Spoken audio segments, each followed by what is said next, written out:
everyone.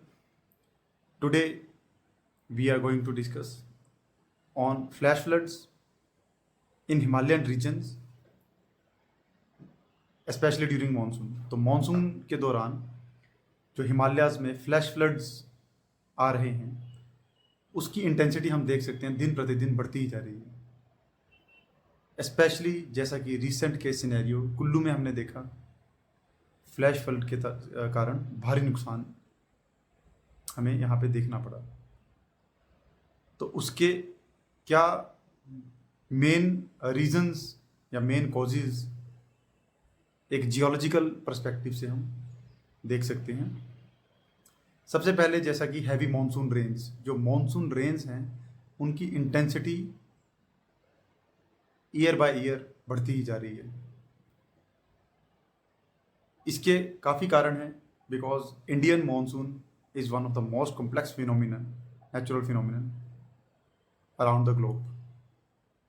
तो Indian monsoon के बारे में हम किसी और दिन डिस्कस करेंगे, बट इंडियन मॉनसून हम इस लेक्चर के लिए इतना ही समझ लेते हैं कि काफ़ी कॉम्प्लेक्स फिनोमिना है, one of the most complex phenomena, natural phenomena that occurs throughout the globe. तो year by year Indian monsoon की जो इंटेंसिटी है, एक्सट्रीमिटी है, वो बढ़ती ही जा रही है. उसके अलावा हिमालयाज में obviously there are very steep terrains, जहाँ पे स्टीप वैलीज हैं, स्टीप स्लोप्स हैं. वहाँ पे अगर हम कंस्ट्रक्शन कर रहे हैं तो ऑब्वियसली वहाँ पे जो नुकसान है वो भी काफ़ी ज़्यादा हो सकता है. उसके अलावा deforestation and land use. Land use के लिए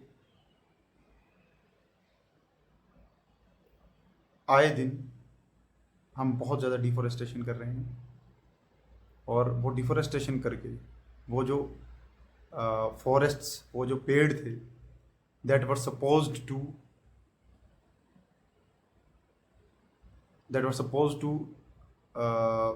mitigate these sort of floods, उसकी इंटेंसिटी कम करने के लिए जो पेड़ थे वहाँ पे हमने कंस्ट्रक्शन कर दी. ठीक है, तो वो भी जनरली फ्लड प्लेन्स पे, रिवर के फ्लड प्लेन्स पे हम बहुत ज़्यादा कंस्ट्रक्शन कर रहे हैं, अननेसेसरीली कंस्ट्रक्शन की जा रही है. तो उसकी वजह से बहुत ज़्यादा डिज़ास्टर या फिर जो एरियाज़ हैं वो that are prone to disaster and severe risk.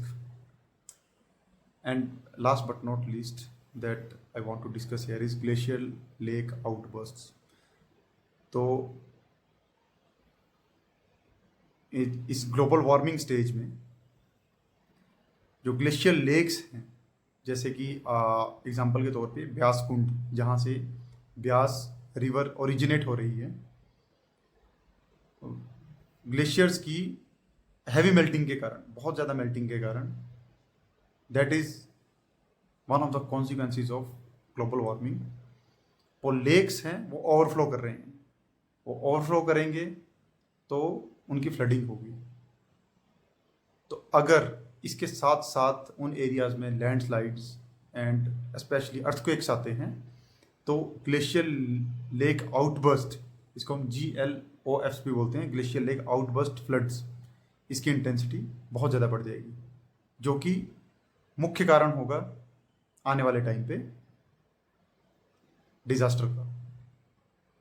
और that would be enhanced by earthquakes. अगर इसी टाइम पे, मॉनसून टाइम पे, which is from June to सितंबर, इस सीज़न में स्पेशली जुलाई और अगस्त में इसकी इंटेंसिटी काफ़ी हाई रहती है. जुलाई अगस्त में, इन 2 मंथ्स में अगर अर्थक्वेक एनहेंस्ड फ्लड्स आते हैं तो उनकी इंटेंसिटी बहुत ज़्यादा बढ़ने वाली है. तो इससे किस तरह से हम मिटिगेट कर सकते हैं? सबसे पहला जो मिटिगेशन का या फिर रिस्क मैनेजमेंट का जो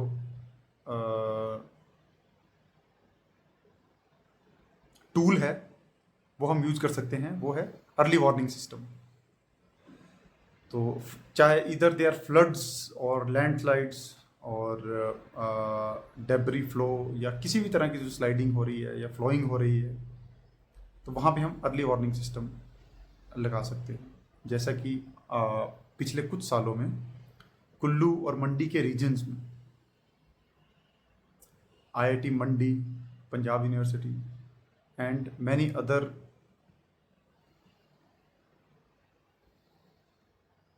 reputed institutes have installed their early warning system, landslide forewarning system, which they call,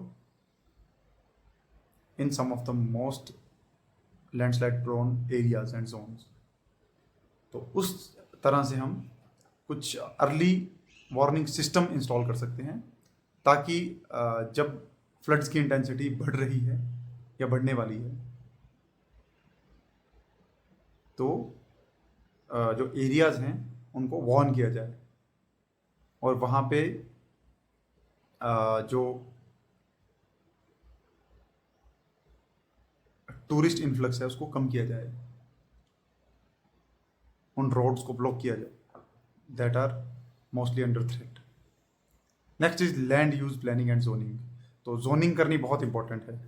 ऐसे एरियाज हम बिना सोचे समझे, बिना किसी एक्सपर्ट की एडवाइस लिए, बिना किसी इंडिपेंडेंट एजेंसीज से सर्वेज कराए इंसेसेंटली कंस्ट्रक्शन करते जा रहे हैं। तो ये कंस्ट्रक्शन बिना सोचे समझे जो की जा रही है, पहले तो इस कंस्ट्रक्शन को इंडिपेंडेंट एजेंसीज से हमें सर्वे करा के उसके अकॉर्डिंग करनी चाहिए। स्पेशली जियोलॉजिकल पर्सपेक्टिव से हमें एक्सपर्ट जियोलॉजिस्ट लाने पड़ेंगे उन एरियाज़ में जहाँ पे रिस्क बहुत ज़्यादा हाई है, और उनकी जोनिंग करनी पड़ेगी कि इस एरिया में ये एरिया कौन से रिस्क की कौन सी जोन में आता है। जैसे अर्थक्वेक्स की जोनिंग होती है ना, सिस्मिक जोनेशन मैप्स बनते हैं कि this particular area comes under zone 5, this is zone 4, zone 3 and zone 2 which is least prone to earthquakes. जहाँ पे फॉल्ट्स ज़्यादा है वहाँ पे अर्थक्वेक्स बहुत ज़्यादा है। इसी तरह से हमें फ्लैश फ्लड्स जोनेशन करनी पड़ेगी, ठीक है। और उस हिसाब से, उस जोनेशन के हिसाब से हमें लैंड यूज प्लानिंग करनी पड़ेगी कि यहाँ पे किस तरह की कंस्ट्रक्शन की जा सकती है। और उस कंस्ट्रक्शन, जैसे कि जापान की एग्जांपल हम ले सकते हैं, वो काफ़ी अर्थक्वेक प्रोन एरिया है, काफ़ी अर्थक्वेक प्रोन कॉन्टिनेंट है उनका, बट